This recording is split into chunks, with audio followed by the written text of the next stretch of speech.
This is Justin Pulitzer. This is my weekend review video for Sunday, February 5th, 2017. It is, however, being recorded on Saturday the 4th. So, a good amount of stuff to cover. We had a Fed decision this week. We had some pretty big economic data. I'm going to cover that quickly here to kind of kick off, then get into the market keys, the 7 market keys, that is. I'll get into the major market indices, Fed day ranges. We now have multiple Fed day ranges. And then I'll talk about some of the momentum stocks and some of the stocks that reported this week and some other plays and setups that I see. So first and foremost, we had a pretty big jobs number on Friday. It came in at about 227,000 jobs versus about 175,000 estimate. That's a pretty big blowout. The key thing there, though, that I think the market liked, besides the obvious beat, was that there isn't really inflationary pressures, meaning what's bad in the sense that there's not wage growth, but it's good in the sense that the Fed isn't going to have a real catalyst to push ahead to go forward. They've already lowered their GDP estimates for the fourth quarter, which came out to be disappointing. Now you don't have wage growth. It was sort of a Goldilocks beat. And there was also a lot of concern in December that there was this big wage growth number. It was 0.4, but that now has been revised down to 0.2. So the probability of 3 Fed hikes this year has dropped dramatically, and it looks like they might only do 2, and I've discussed that. I think that last year they basically said they were going to do 4. They wound up doing 1. This year I think they wanted to do 2, but said they were going to do 3 so that they can do 2, and it's not, it's sort of better than expected. Anyway, that's my story with regard to the Fed and why I think the market was strong on Friday. In addition to that, there's been this narrative with the pullback that the president, Donald Trump, hasn't been focusing on, I guess, market-friendly activities. There's been a lot of concern that he's been focusing more on immigration policy and things of that nature and not the tax reform, repatriation, and deregulation. However, that's changed on Friday. Big league, as he would say, where he mentioned that they're going to do, he signed some stuff with regard to the, wow, I just drew a mental blank there, sorry. He discussed repealing Dodd-Frank, and in a kind of obscure interview this week with the Christian News Network, he did say, this went relatively unnoticed, I only kind of caught it because I follow him on Twitter, and he had tweeted out that he was going to do this interview, and I watched it. But the interviewer, besides asking him about Jesus Christ and so on and so forth, which that's good, but really wasn't what I was looking for. But the interviewer did get into some stuff I was looking for with regard to tax policy. And President Trump said that he is planning on he expects the structure for tax reform to be on his desk within the first 100 days. And he started to come out pretty strongly with some of the deregulations. On Friday, he signed an executive order which would help the coal industry. It was this something to do, I forget the exact wording, the verbiage of it, but it's good for the coal industry and being, the deregulation for Dodd-Frank, and that got the financials moving again. So I think that it's easy to get lost in the media narrative, which is very biased against President Trump. I think you really have to just kind of tune them out at this point. There's a lot of people who've missed it the whole way, and people who've kind of missed it the whole way, why do we now assume that they're going to get it right? I just assume that they're still wrong. You could take that, by the way, from somebody who basically thought he was going to win the entire time. I think I have some decent credentials with regard to President Trump as well as with Brexit, and I really do understand this whole movement, and it's really not so much to me about the identity politics. It's really more about the pro-growth policies. Anyhow, I don't want to spend too much more time on that, but that is what happened on Friday. So let's get into the meat and potatoes of the weekend review video. Anyway, we did get finally what I was looking for, this sub 10 print that I had on the Fed day. That is the Fed day. That is the Fed day range for the VIX, and we got a little bit of a bounce, but look where this stalled, and now we're back into range. If you go on based on my key, I've developed a market key that I do once in a while. I haven't updated it, but this is really what I see as being the key ranges from my years of experience, that we are in purely directional play now with regard to options because we're so cheap with regard to the VIX. I've discussed a couple of ways to play the low VIX. I don't like to play the volatility directly because VIX options tend to be expensive, and you truly need these types of outsized moves to make money, and you can see that they're kind of few and far in between. When I see a setup for something like that, I will discuss it, but what I do see happening is the ability to hedge portfolios or put on cheap short plays, and I detailed a couple of weeks ago how I did that with SPY options, and I talked about rolling those out from February to April and with overwrites, and I turned that into a calendar with an overwrite in March. If anyone's curious about that, you could just message me, and maybe I'll do a tweet or two about that. But I kind of detailed it already, so I think the people who know about it are probably already know what's going on there. But that's the deal with the VIX. The risk is obviously a spike higher, but we can go through periods of volatility like this where we are well below the range, and until we really get above the 200 MA with conviction, there's really not that much to talk about. The dollar here, this to me, I've said that this could be the biggest risk to the market this year, and the good news, and I said that the risk of this is if it really held over 102s, we could see a doubling of this range all the way up to even to 108s or 109s. And the good news here is that this has come off quite dramatically and could be setting up for a head and shoulders situation. So where does that leave us here? Short term, the dollar is definitely oversold. It's come down a lot. This was a look above and fail, and we've come down now to the lower end of the range. And the lower end of the range was the 100 MA, and we've had a look below here and fail. But Friday, we had a kind of a look above and fail, a topping tail range, and this is all focused around this 100 MA. So how do we trade it? My answer to that is going to be really quite simple. Usually is. I'm a simple man when it comes to my trade setups, and this is how I think to play it.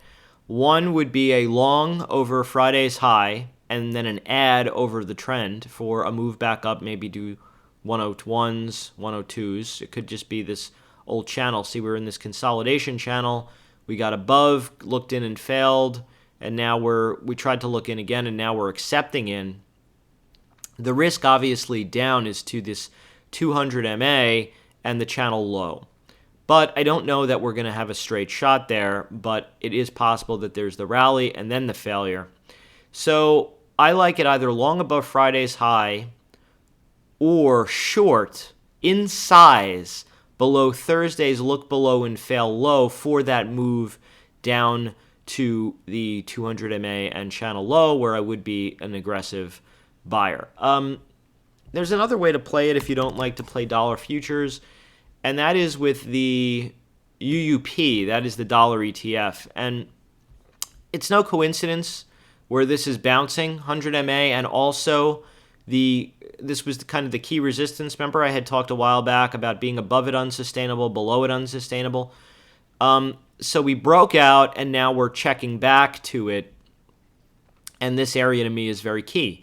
So if you start losing that low, this was again the look in and fail. If you lose the low of day here, which was the 25.65, then I think that there could be a move back down to this area of 25.23.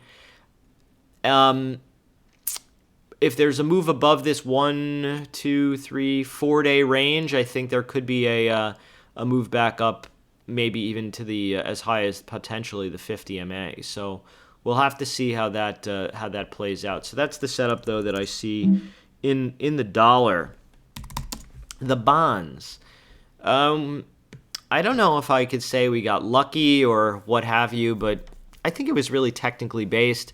I had talked about buying it in here. I was promptly stopped out, but I was seeing that we were holding, and I got back into the trade, and then I talked about adding to the trade above the Fed day high, and then we were looking to get out in the 123s. I had talked about the 2009 crash peak being the spot. I thought it was also potentially possible we would test to the gap, but something told me here that this was going to be the spot, and I in real time tweeted that we wanted to stop out on any remaining balance below 123. It came down. It actually gave you a second shot, but it's been down in a trend ever since. And now we are closing below the Fed day high. So let's keep this rather simple here. We could be making a higher low. And for that, you really need to see this 118.33 hold. To get back in, for me, to be long to make that play, would be above this 120.40, which was the kind of the swing high in this bounce. If you're more aggressive, you could take it up over the 2-day high, which is 120.14. For me, I would rather play it a little safer.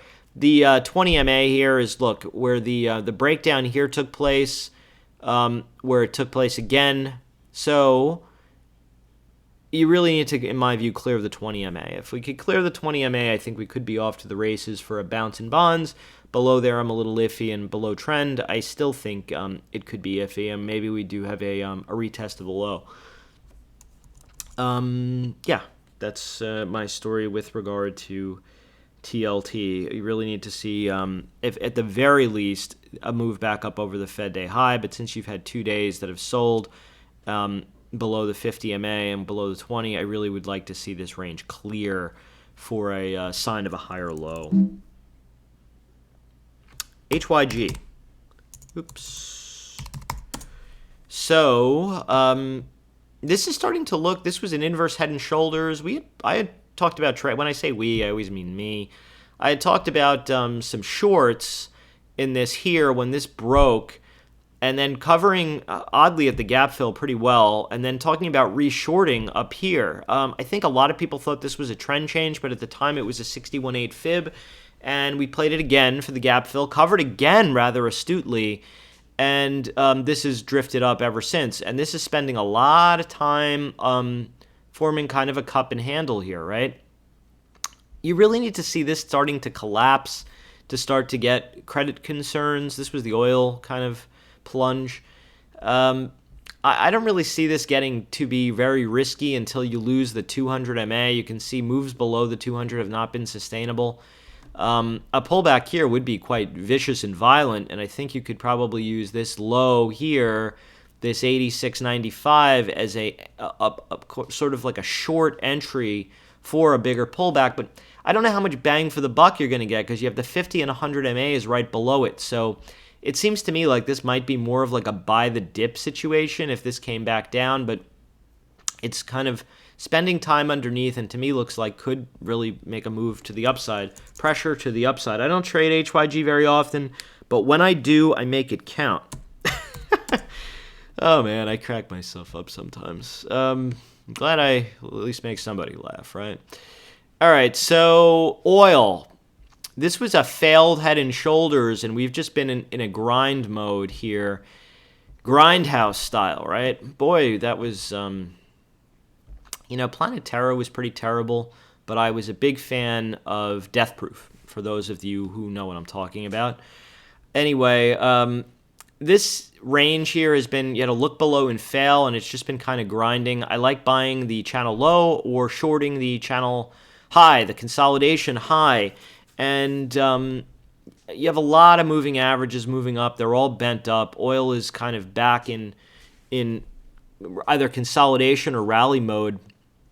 I've had a couple of look above and fails, but they've really failed to materialize with downward price action. And I think that's because of this technical pattern failing, the head and shoulders failing. So Baker Hughes, the rig counts come out. They've been geez, have they been adding on a heck of a lot of oil.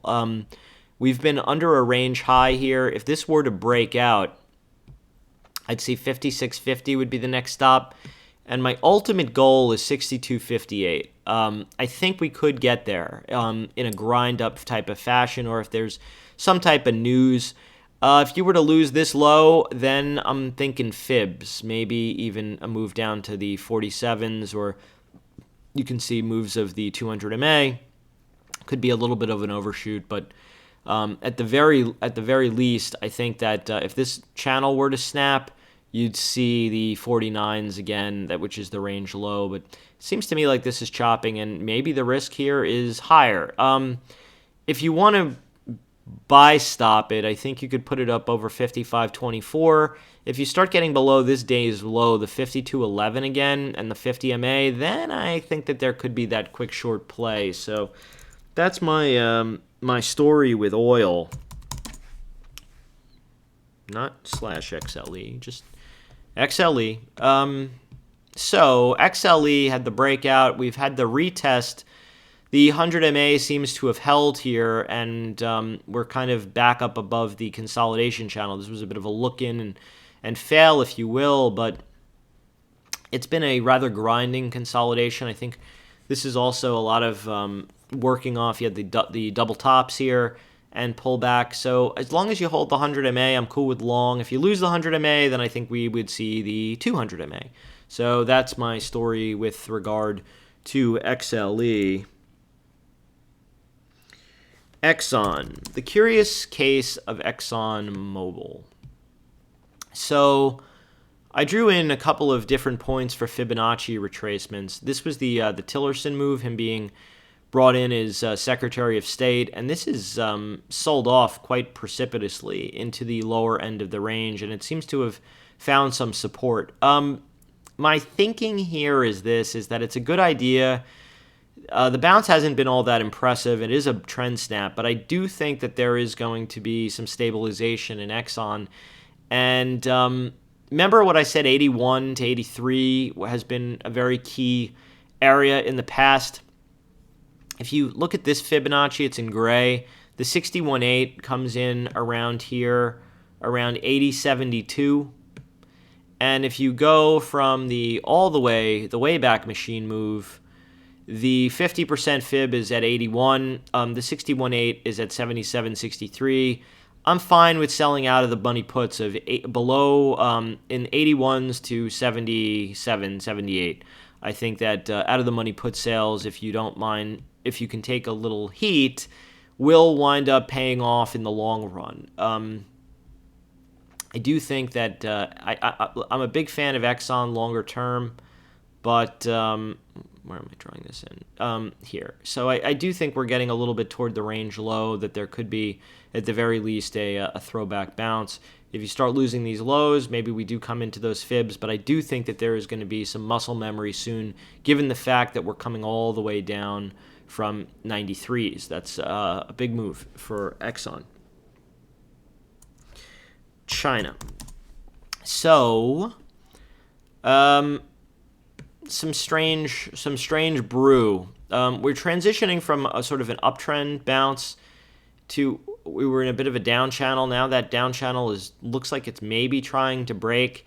The 200 MA is really the key hold here before things start getting really troublesome. The 100 MA has been resisting. You're right under the 50 MA, so I'll say this. You could try buy stopping it over the 100 MA since it's resisted a few times. I don't think it would resist anymore, and we could retest the backside of the old trend and maybe the old highs, which were kind of poor. If you lose the 50, then I think we would probably see the 200 again, and we'll reassess when we get there. Alibaba is the kind of the proxy a lot of people like to trade. This was a gap up. It's a bit of a professional gap, and it's been holding. If you want to 99, 94, that is the kind of the must hold. And I don't really want to get too long this unless you're back up over 103. If we lose this, I don't know how much downside there really is, though. Maybe to 96s max, kind of.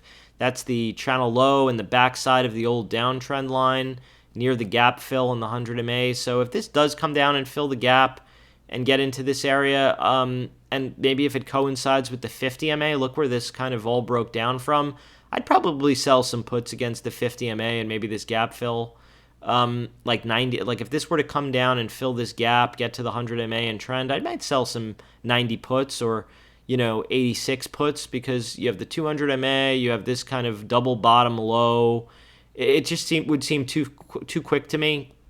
So here's the trade. Below 99.94, I would play it short for at least to the 100 MA. Maybe put ratios would be nice. And then I'd be looking to kind of long up via short out of the money put somewhere between the 50 MA and the 200 MA, wherever that is at the time, like short puts at those strikes around those levels. IBB. This is starting to maybe improve a little bit, right? We're starting to get a little feisty. Let's see if I can zoom in a little better. Yeah, there we go. We're starting to get a little feisty, right? A couple of moves above the trend, again above the trend. This was like a big outside day. The 100 MA has been tough. Let's see what happens. I like Friday's range. Above the high, I like long for a move up.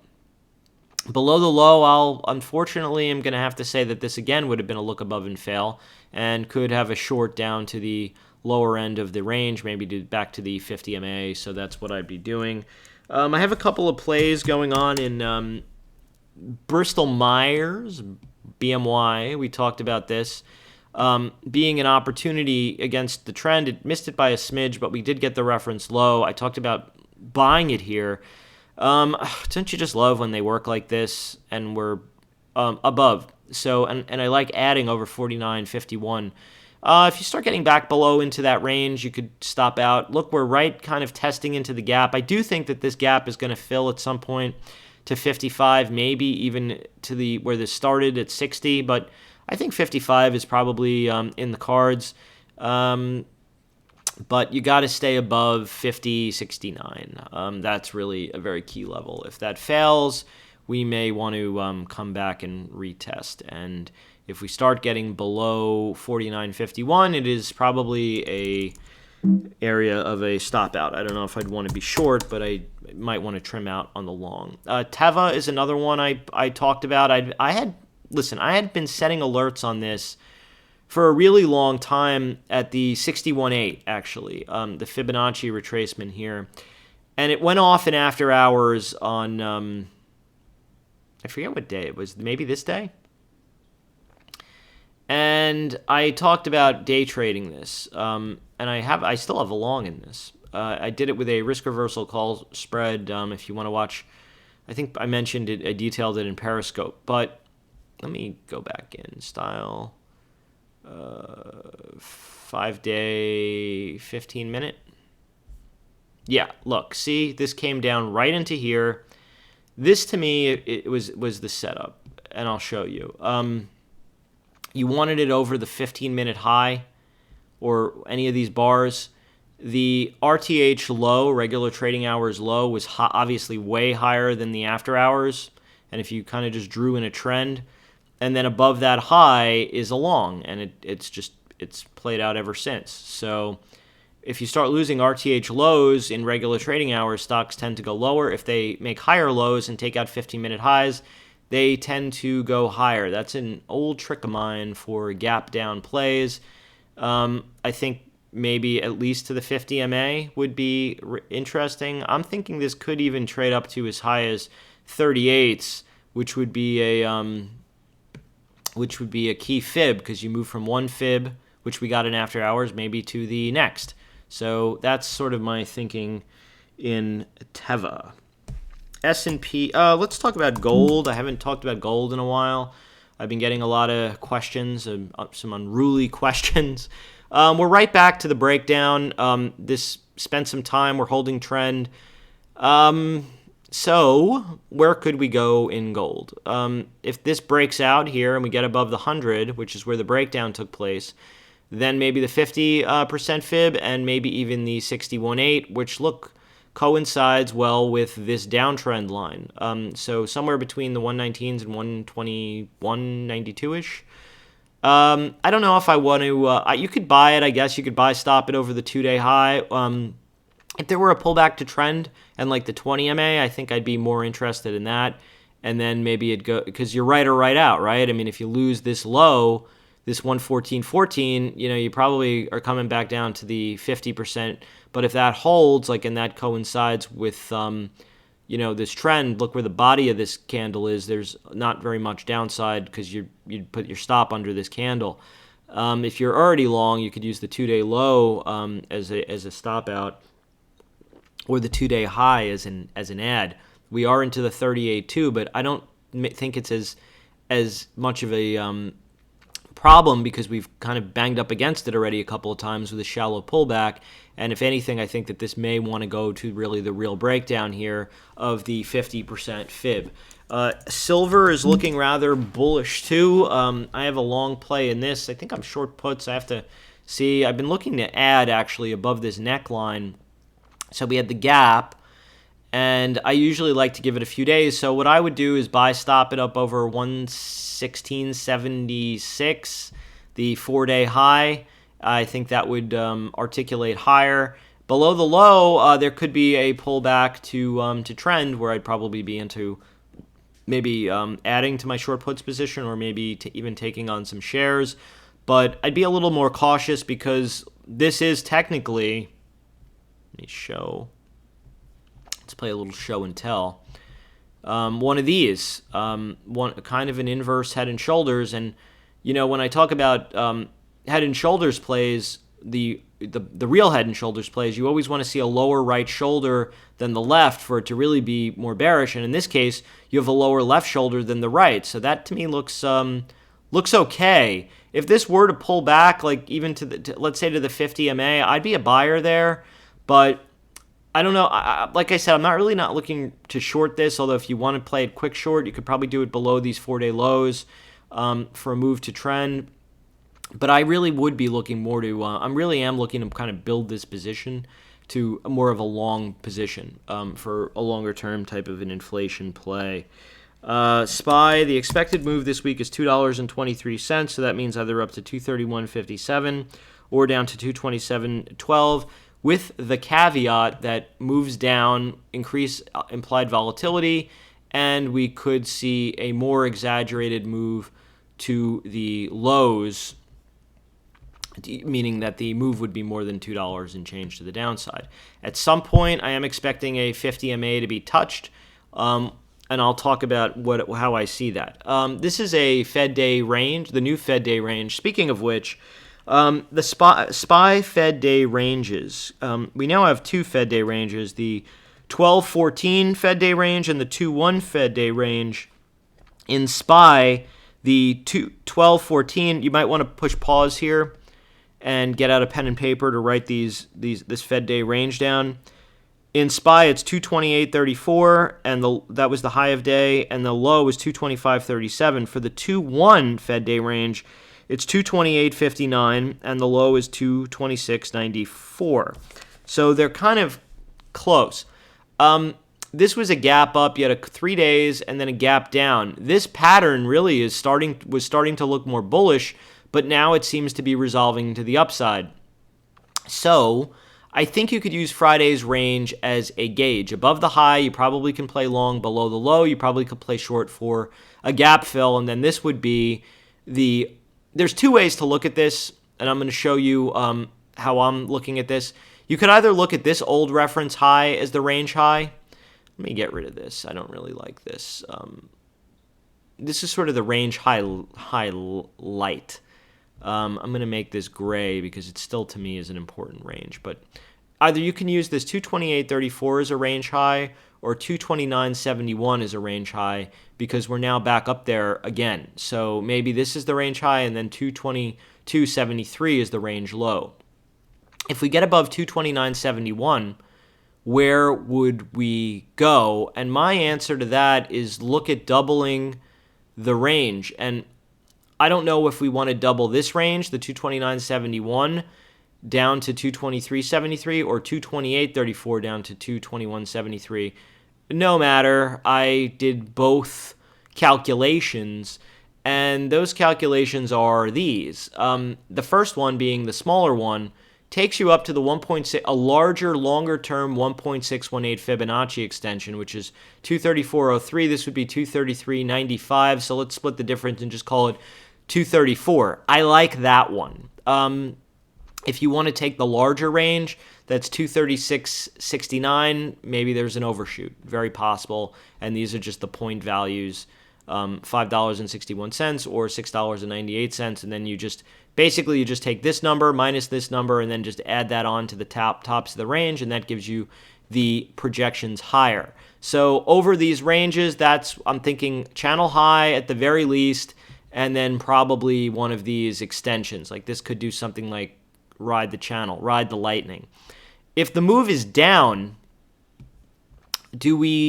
where would we go? I think at the very least we'd fill the gap, maybe get the 50 MA, which would take you down to sort of this mid-range low, this consolidation range low.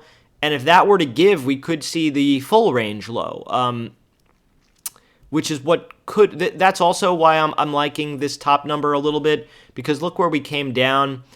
This should have been considered, if this were the range high, a look above and fail, and we should have articulated all the way down to the range low, but that now is negated. You've spent like 4 days down, and now you're up. So the break. This is now kind of this was a false breakdown, and you have multiple days of people probably either being short. So like I said, I like long above Friday's high, and I like short below the low. And I think at this time, if this were to give, we'd probably get the gap fill and then probably get the move to the 50 MA, where I'd be either looking to cover and maybe even reverse. But above here, yeah, those upper extensions could be in play. IWM, this would help if I had a trend line. I mean, here. I did the pointer. That's a mistake. There we go. All right, so IWM is, I had said this a while back that we would get the channel high, but I didn't think it would be an easy short, and it sure has not been. We're still kind of in consolidation range. You're now kind of, again, peaking above this channel. This was a bit of a fake out. Again, a bit of a fake out. So Friday's range is key. Above it, I think, is a long for a move back up to the old all-time high. Below the low, I don't know if this 50 MA would hold again, and I think we could articulate down to the lower end of range, which is the channel low, the kind of a confluence of channel lows.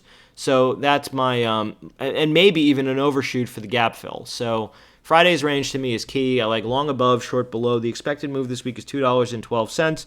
That would be up to 138.99 or down to 134.75. And again, the moves down could be more pronounced because IV would be picking up.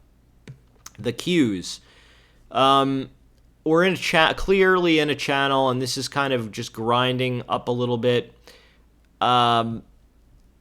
This here, you sort of had a look below this, that we got to the 1.618, and we've just been kind of holding this 10-day MA.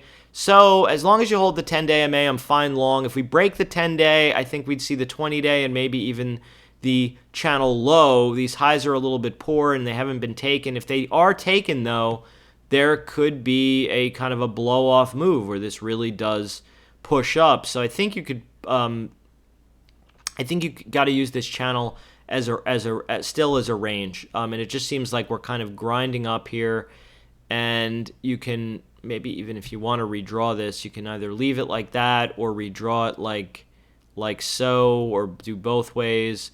I'd be looking for a snap of this for a move lower, but as long as it holds, I think you got to kind of stay long. A couple of things I'm seeing. Oh, the expected move is $1.31, so 126.99 or 124.37.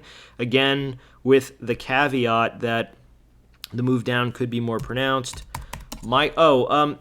With regard to the Fed day range, in ES terms, the 12-14 range was 2272.5. VWAP was 2259.25.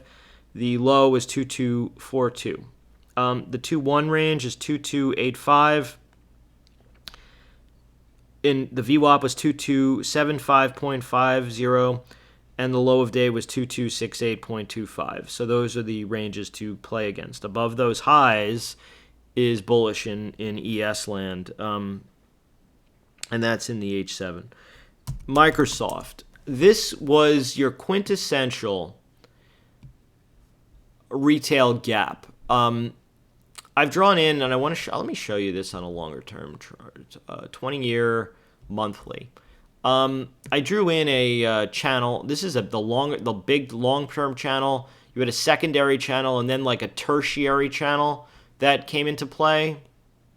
Look where this was a look above and fail of the primary channel, and now you have a consolidation week. So if you're short, you want to have your buy stop up over 64.62. If you're looking to initiate short or add, it would be below 62.75, and then you could, again, at 61.59. But let me show you on the daily what I'm seeing. So you had this look above and fail, exhaustion gap, second day, and now you had multiple days down. I think that this could do something like rally to the trend again, and then you have a lower high, and then it rolls over. But I was kind of hoping for a 50 MA for a buy. We stopped just short of there. It's sometimes frustrating. You could see this is where the gap came from, and the 50 MA had looked belows and fails. I guess it's showing some strength, the fact that we didn't get there. I also like that was the backside of the consolidation trend and this range low, basically. I was looking to kind of sell some puts or even just buy shares for the bounce. So this could have a little bit more, but we'll see how this plays out with regard to the 10-day. This does seem to be in a bit of a bounce area. If you roll over below this low, though, I don't think that this would necessarily catch it again because it stopped just shy. Apple, this isn't a channel. I had said I thought the move would be up. Unfortunately, we didn't get our shake and bake situation, but we do now have a great setup at the highs. You're up at a channel high. So this is the earnings gap day range, and we've spent a few days inside. So if you're looking for a short below 127.01, I think would start to fill the gap. At the very least, maybe you even get a move over time to the channel low.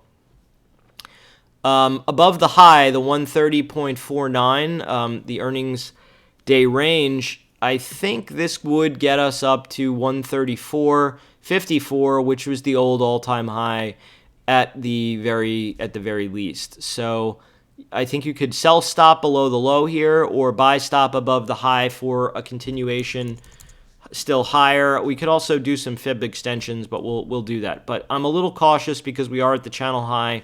If you're long already, I wouldn't mind booking some profits and then using the low of this day, again, the 127.01 is a stop on the rest. And then if you do have additional, just ride it up to the old all-time high where you could probably book a little there. And keep in mind, we've come up now from the bottom, and I think that there could be a push through, but I wouldn't mind booking profits up there. Amazon, this is so universally consensus that this would be higher. And I was a little skeptical. I do think the pattern here was bullish, but I didn't like that we rallied these couple of days into it. I would have liked this to kind of continue pulling back, and now we're below the wedge low. So two ways to play this, very simple. Could buy stop at above the high, which was 118.30 for a play for the gap fill, or short below 804. Where would that pull back to? Maybe even the channel low, right? Which is where this sort of broke out from the 782.46 area. This, if it were to be straight on like Monday or Tuesday, it would be like the 774-ish. I think the 50 MA, look where the 50 MA was a lot of resistance. It had been support, then it was resistance. The 100 MA, they're getting close, the confluence. So I don't mind a put ratio, like buying some of these, selling 2 times out of the money here or even lower against the channel low. Or if you want to wait till we come down into these fibs, sell some out of the money near the 200 MA and the gap fill, 757. That would have been so much so fast. I think that area would likely support. I think there'll be some support in Amazon at the very least for a bounce. So Again, a long over the high, short below the low. Very, very simple. Facebook, I called this one rather well. I said that I thought this would be a pop and flop because, look, again, we came up from the bottom. This was an RTH high that was lower than an after-hours high, and look what it did. It looked above and failed, and then the next day couldn't really get much going. If you're short, you could use Friday's high of day, which is 132.85, as a new trailed stop. Below the earnings day low, though, the 130.40 is a short, and where would that come down to? I drew in some fib levels, and they line up very well with some technical levels. The first one would be the 38.2. I don't really think much of the 38.2s, but that sort of was this consolidation. I look more at the 50 and the 61.8s. Look where the 50% fib is here, where the kind of the gap started. And then the 61.8 was really where the breakout happened from. And that's where the 50 and the 200 MA is, down by 121.93. And you have an old reference around 120.79. I think that area could be targeted. And I would that would be my end range target here. So, yeah. If you want to, like I said, if you want to buy stop it, you could do, like if you're looking for a long, when would the short be invalidated? You probably don't, like I said, want to see above Friday's high, but you really need to clear the earnings high for a move to get to the 145s like I talked about. And below the 2-day low is a short, I think, down to probably the 50 and maybe the 61.8 fib of that range.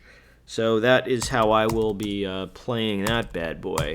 Also, Snapchat is coming public. There may be some selling in that for Snapchat. Google is almost identical to what happened here. It had this kind of poke above and fail, again a poke above and fail, and now coming down. This did have a pretty decent bounce and then got this low. So maybe we come down, maybe there is a bit of a bounce, and then it comes down to the channel low. The 200 MA moves below it have been unsustainable. I like either, put ratios, buying these, sell 2 times out of the money, or wait till it comes down here and then sell, range low, maybe, or channel lows, puts out of the money at the 200. That is my thoughts on the Goog. Netflix, beast, a true beast. This one has been, it's funny. I saw these analysts on TV saying Netflix was the riskiest of the FANG. It's turned out to be the best, right? You have a range, buy stop up over 143.46, and I think that would take you up to the channel high, which is in the 153s at the moment. Maybe it would be even further, depending on how long it takes. But a loss of these lows here of the 137.03, I think you'd get a move, probably the gap fill and maybe even the 50 MA. So if you lose that, you could do like a put ratio, or just wait for the 50 MA to sell out of the money puts. That's my thoughts on the Netflix. I'm going to show you something with Netflix and NVIDIA that I think is interesting. So NVIDIA, and we're going to flip back and forth between those charts quickly. Excuse me. This was the day Andrew Leff, the famous short seller from Citron, came out and said he thought the stock was overpriced. It pulled back quite aggressively, and anything above 111.92 I think is bullish, maybe for a move higher. Why do I think that this is interesting? Take a look at like what this looks like and how this pulled back, and now take a look at Netflix. And we're going to have to go back in the Wayback Machine to illustrate this. And wow, this is actually a really long time, which is kind of freaking me out. This was the day that I'm talking about. This was the day Carl Icahn first sold out of his Netflix. Could we zoom in? Let me see.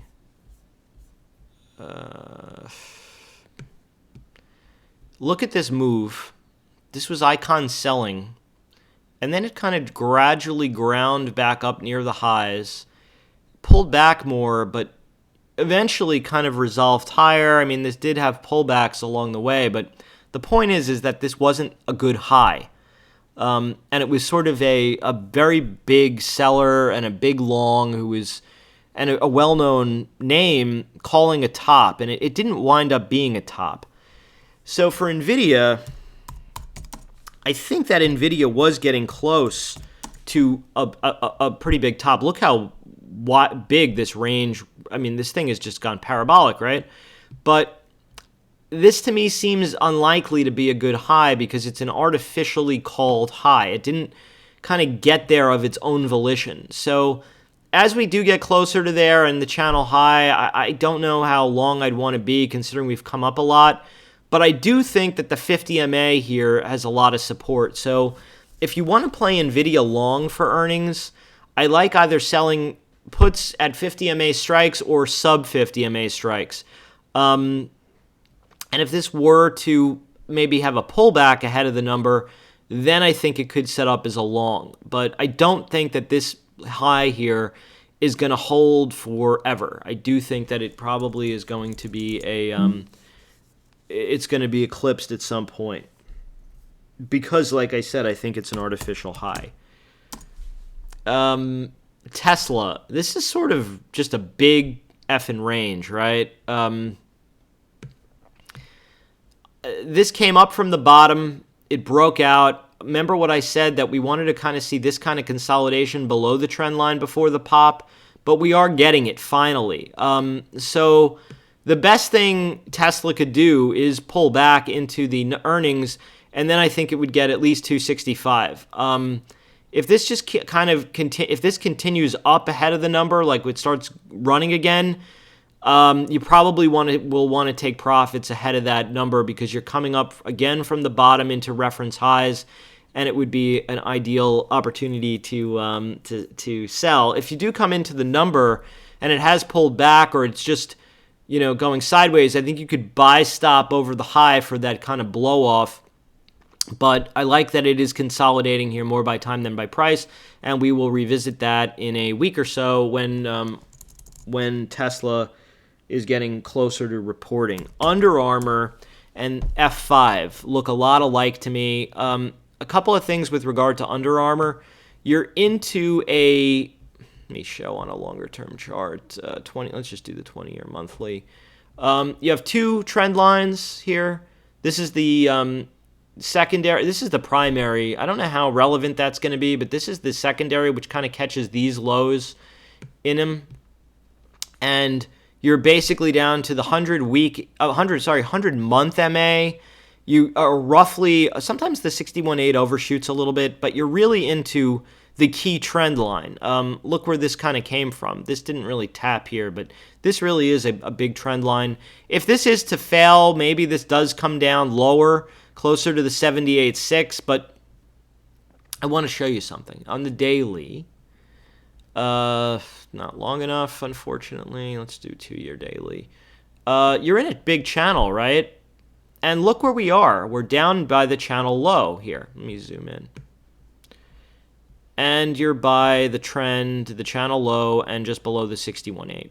And this did go below the earnings day low, but it's just been kind of grinding. Doji's riding this line. So I've been thinking, I put on a call spread, but and it was originally a risk reversal, but since we're below this low, I took off the short puts. If we start losing these 2-day lows, I might just stop out of it. But if we do get above like Friday's high, I do think at some point that this gap could fill. And I'll show you why I think this to me looks a lot like F5. Look, this is in this downtrend here, this down channel, and this still may have lower to go. But look what happened here. You had this gap down, this sort of move, and then similar, right? It kind of rode the down line, and now it's starting to rally again, back into a reference high. And as long as you're, by the way, above 100 MA, look where this gap came from. The 100 MA, this is sort of look below and fail move. So if you want to be long F5, I'm fine with it above the 100 MA. Below it, it probably could get a little bit lower, maybe even to the channel low, and maybe even a gap fill. I mean, I don't know. This is starting to look a little iffy, right? given the circumstances. But I do think that like F5, the channel low could hold in Under Armour. So that's sort of what I'm watching. And it took, like here, look, it took a couple of days, right? A few days worth of extra sellout before the bounce could happen. So I do think that there is a bounce coming, but we'll have to see how that plays out. JP Morgan, I've said for a while, I thought is going to the 1.618 up here at 99.44. Let me zoom in. So, that wasn't pretty. Let me show you. All these banks on Friday sort of had these like professional gaps. You've had the gap down, the gap fill, and then a pullback to a higher low, and now you're making a higher high on this leg. So Friday's range is key. Below the low, it's a stop out or maybe even a short for a gap fill. But above the high, 87.31, I think that this could really start the next leg higher and run. Same kind of thing in Goldman Sachs. This moved a hell of a lot. Look at this. Tested the, remember consolidation, I've said for a while, the backside of consolidation funnels often bounce, and it did perfectly. And now you're kind of up above these highs. So Friday's range to me is key. If you don't want to, I'm fine with even buying this at the 20 MA. Like let's say Monday starts out down and there's a move to the 20 MA.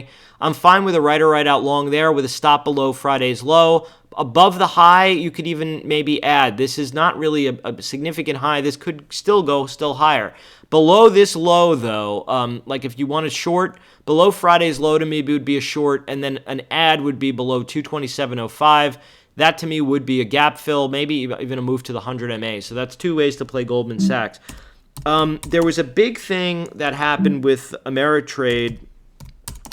All of these got hit on Schwab cutting their commission fees, and I had talked about 47s being my target, and we got it, and this was sort of a professional gap down with a consolidation move down.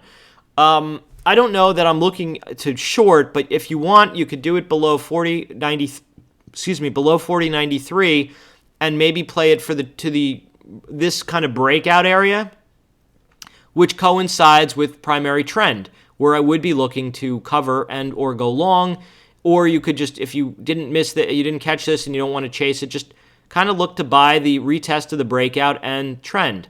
That's what I'm thinking. That this could have, a right or right out play. If this were to fail, though, you'd want to get out because then we're going to fill the gap to 34s, which would be close to the 200 MA, which was really the true breakout, and I'd be very interested in buying it. You could also wait till you come here and then sell out of the money puts at that area. But I do think that a trend touch here is possible.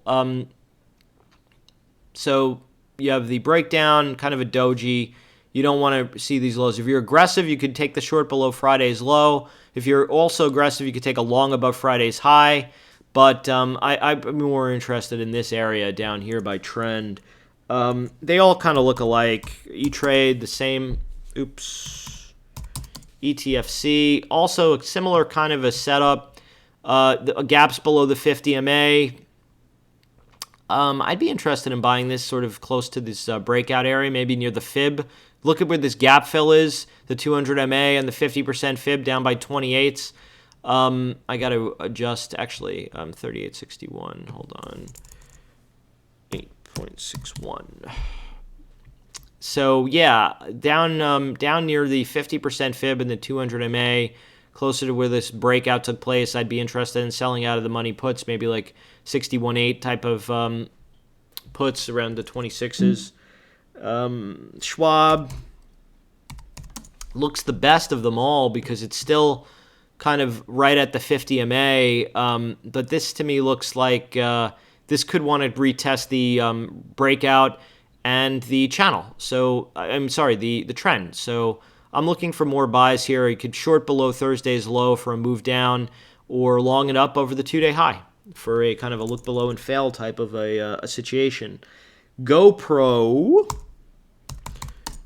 This is an interesting situation with GoPro. Not really sure how this is going to resolve, but I do have a heck of a setup. This broke out above 960. and we spent a lot of time up here. I thought this was going to get a fib, but it didn't. It kind of broke down, and it held the 50 MA.